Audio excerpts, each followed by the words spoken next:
Hi mga kadala-dalan! Welcome to my channel. Fresh ng girl night!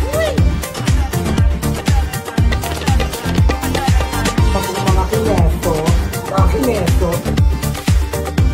Pag-uwing show natin and thank you so much for watching this video. Charit! Mga darling!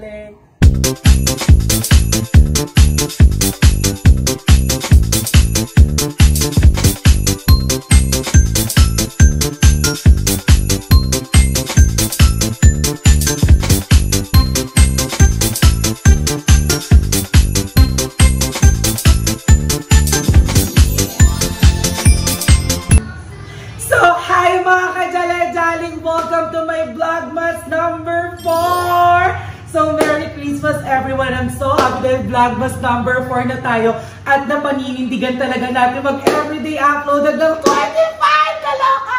And for today's video is a very special video dahil kanina nagbabad ako ng isang buong manok ng paminta, asin, yan, at konting pampalasa. Siyempre, hindi mawawala ang magic sarap. Hanggang ngayon ginagamit kita. Kailan mo ba ako kukunin? Nakakaloka ka, kahit taga-bukas lang. So, ayan. So, ang gagawin ko dito, ipiprito natin to ng buo at pwedeng-pwede nyo itong gawin sa inyong Noche Buena ngayong papalapit na Pasko.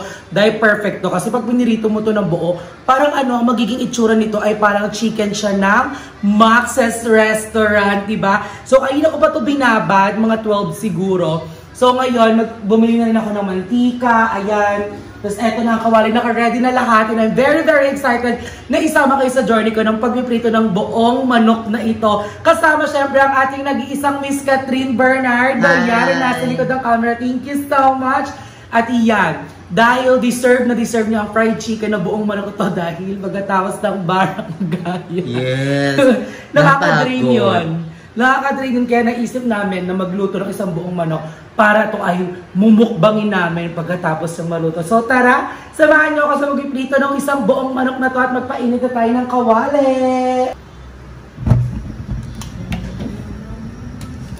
Pakaplakado. So, ang kailangan gamitin dito yung mantika na nag-collaborate sa Royal. True. Yan, mas para medyo effective may yan. orange flavor. Bakit may pa? So, ayan. So, hintayin lang natin matuyo itong kawali. And then, after that, ilalagay na natin itong isang buong mantika. Excited ako. First time ko magluluto ng isang buong manok. Si Papa naman, ito ang favorite lutuin. Isang buo talaga. Para sa air fryer niya niluluto. Okay. Ganun siya. So, sana lumubog siya, guys. So, ang hirap yan kasi ang dami mong kukontrolin dyan. Oo. So, ang daming pwedeng masunog.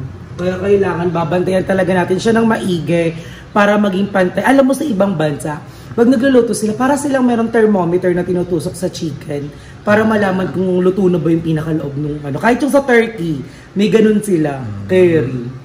Keshi. So, ayun na. Ang ganda ng apoy namin, dancing fire. So, ilagay na natin ito para umiinit na siya.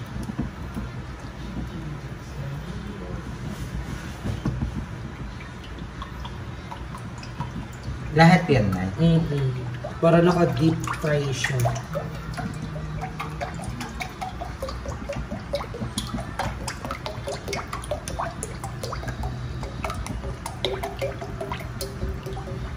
Ayan. Malinis ba naman yan after? So magagamit pa natin siya ng paulit-ulit. Hanggang Christmas na yan. Truly. At saka guys, anyways, huwag nyo kunyari mag-iprito kayo ng mga baboy, ng manok. Lagi kayo maglalagay ng asin kasi pampalutong ng balat yung asin. Oh, ito may asin to. Yes. Ay talaga? Oo. Nakakalutong ng balat. Nakakadagdag siya ng crunchiness. So ayan, papainitin muna natin ang ating mantika at kapag mainit na siya, makikita niyo yan at babalikan namin kayo kapag ilalaglag na namin ang pinaupong manok. Pinaupong manok ang tawag. So ayan mga kadaladalan ko, see you later! Ayan, nadjubusan tayo ng gasimay. So bailan muna tayo ng gasimay, May. At thank you po sa pag-deliver ng gasimay. Sign mga kadaladaling at mainit na po ang ating mantika. At ayan, thank you kay Kuya dahil diniliveran tayo ng kagad ng gas. Dahil naubusan na. Sabi ko, air fryer mo na lang. Kaya na yan, at least magagamit pa natin. So, ilalagay na natin ang ating manok. Peppery. Oh my God, I'm so excited. Let's go.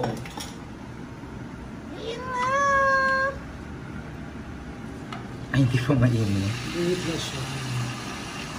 Yan. Diba? Kumukulo-kulo na siya.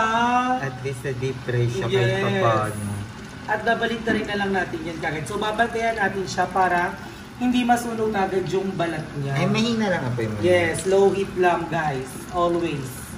Ay, nung masunog ang niluluto niyo. Okay na yan, tara na, mukbangan na! Yes, tikman mo na nga, tikman mo na. Let's go! Hindi pa yan, Pero na siya luto dahil sa mga paminta. Ay, parang luto na siya dahil sa mga paminta. Masarap kasi yan kapag may peppery taste siya. Oh. Peppery and salty. So ayan, pwede nyo itong actually, kapag marami kayong kunyari is ang malaking handaan talaga ang eksena nyo, malaki ang pamilya nyo, pwede nyo ilutuin sa kawa para mas lubog na lubog siya para kahit 3, 4, 5 okay, sa lata ng mga biskwit, yung malaki. Ay, Maji, bite daw. Kay Ann Curtis po yan, wait lang. Kay Ann Curtis, andito po kasi Ann Curtis. Hi, Curtis! So, ayan. So, ipapakita natin to. Medyo matagal to dahil naka-low heat lang tayo. At dadaan-daanan natin yung pagkaluto niya para mas masarap siya, di ba, everyone? At, ayan, tignan nyo maigi. Ang cute niyang tignan, para lang siyang lumalangoy. So, ayan mga dada. At babalik ako kayo kapag babalik na rin ko na siya! Yeah. Let's go!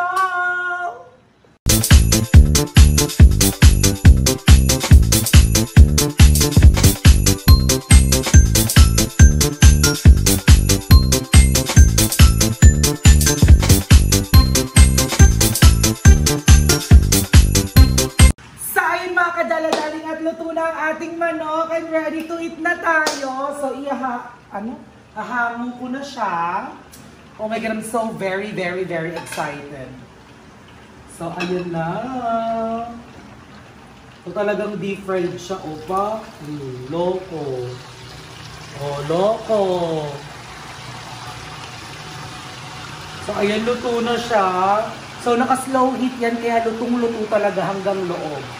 So yan, binaliktad ko lang ng very late habang mainit pa yung mantika. Kapag tumigil na yung ingay na yan, ilalagay ko na siya doon. Oh, I'm excited, hungry na ako. And thank you, Archie. Dahil si Archie yung nag-video sa atin ngayon. Dahil si Ayay nag-edit na kanyang video. Abangan nyo ang vlog ng Barangaya.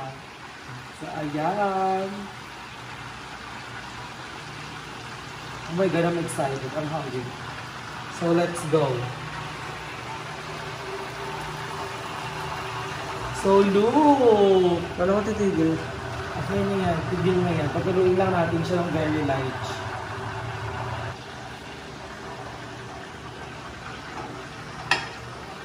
Paklangak pasabog! Sabi.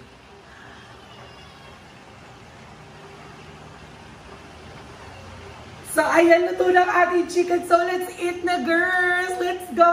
Tara na! Sayang mga kadala-dala at luto ng ating manok and ating Katrina Smith! Wait lang sa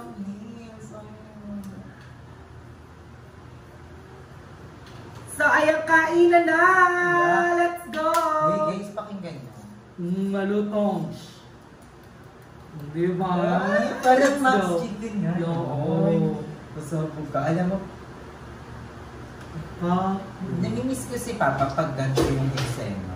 Kasi si Papa, ito yung laging hinahanda sa amin pag bagong taon, pag Pasko. Perfect na perfect kasi ang isang buong manok. Talaga. Sobrang tipid at the same time, ang laki niya tingnan sa handa. Truly. So magandang idea to guys para... Napakita mo ba kung paano mo siya namarinate? Hindi. Paano mo siya nilarinate? Nilagyan ko siya ng asin, paminta, tapos konting magic sarap. Kailangan yung asin, iaano mo sa kanya sa balat para lumutong yung balat katulad nito. Ganun. How is it? Ang sarap. Wala nga nung Emma, isa na naman to sa pinakamasarap na natikman kong luto ni Darla. Ang sarap na eh. Maalat siya at the same time, hindi mo na kailangan isawsawan. Sobrang malasa siya. Hindi gusto ko siya. Crispy siya sa crispy na may pagka-chewy tapos ang juicy ng loob. May wala tong seryoso masarap pa. Hindi dahil gutom ako, busog ako guys. Masarap na. Nanood yung marination, yung alat hanggang loob. Truly. Fairness. Kaya binabad ko sa mga 2 hours ata. Sarap. What man kung overnight ka pa sa bababa. Wait, si Marco ba? Laging itong may makita kumakain. Nagiging aso ka na. Aso lang ang laging gutom. Kahit nakakain lang.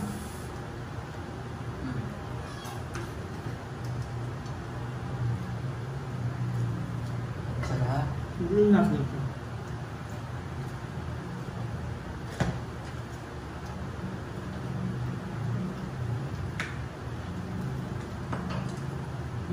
Perfect lang.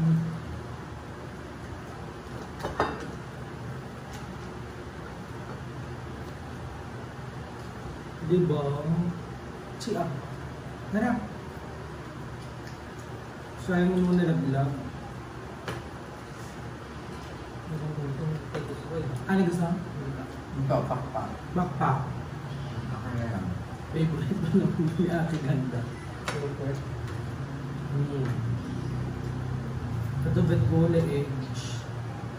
Ano ka?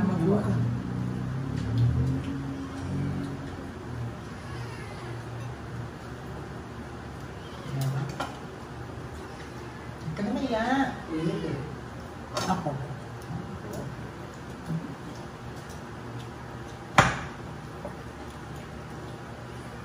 Perfect to for Christmas agad. Tsaka maganda to pag nakalagay sa lamesa nyo talaga. Chia.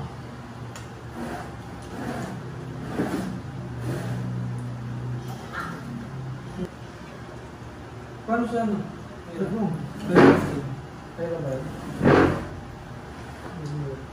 Guys, i-try nyo na to. Basta huwag nyo kakalimutan, i-brush nyo lang siya ng asin. Kasi para lumutong yung balat. Actually, yung iba, bago nila piniprito yung manok na isang buong din, pinapakuluan muna nila. Si Papa.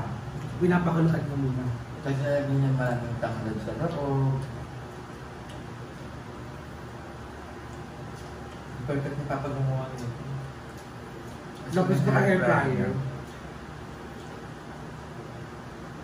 Dapat yun yung magiging business namin.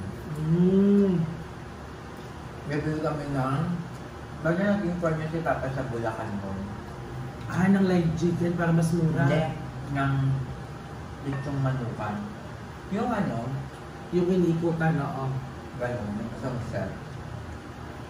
Mag-inform niya si Papa. Kasi ang gusto niyang gawin, iba-ibang flavor ng ano. Parang may May pepper Korean honey. barbecue. Tapos iihaw. Curry.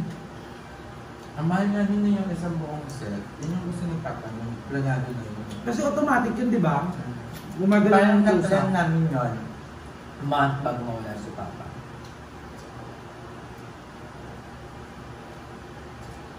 Pero kung dapat yung tutuloy namin yung ano.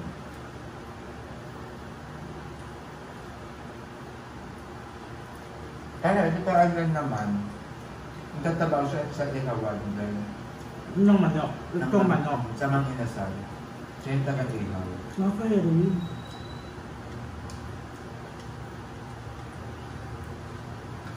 Ako, parang isang beses ako nakapagtrabaho ng fast food. Jollibee lang, tapos 3 days lang. Jollibee ako. Ano ka sa Jollibee? DJ.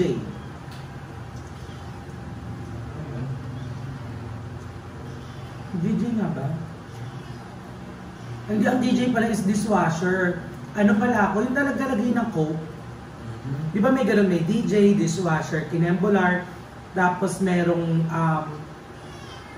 product control, PC, di ba may PC doon yung product control, yung mga ganon. Ako tagalagay ako ng mga Coke, tagakuha ng mga baso, yun. Hindi nang good doon. Gusto ka naman. Ako kasi ako din, ako patagalagay ng Coke. Totoo ba? Ako yung doon ako sa gilid, naglalagay lang. Ako yung gumagawa ng Sunday. No. Tapos ako yung nagluluto ng hot choco. Mahirap yung sain. Nung nakala ko kasi sa Jollibee, lahat may timer. May quality, ano. Tapos ang nakakaloka doon kapag sinabing, luga na. Sabi sobrang daming customer.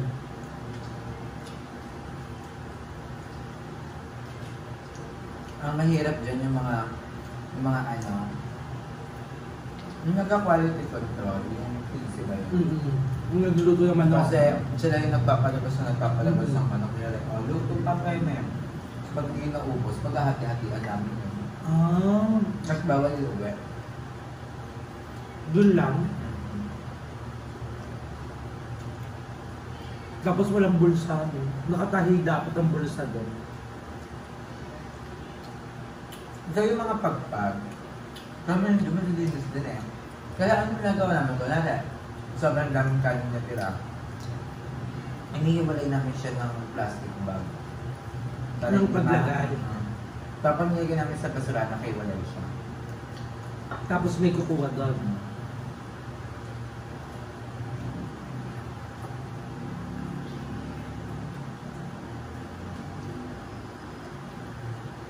Ang galing, first meal namin to today, guys.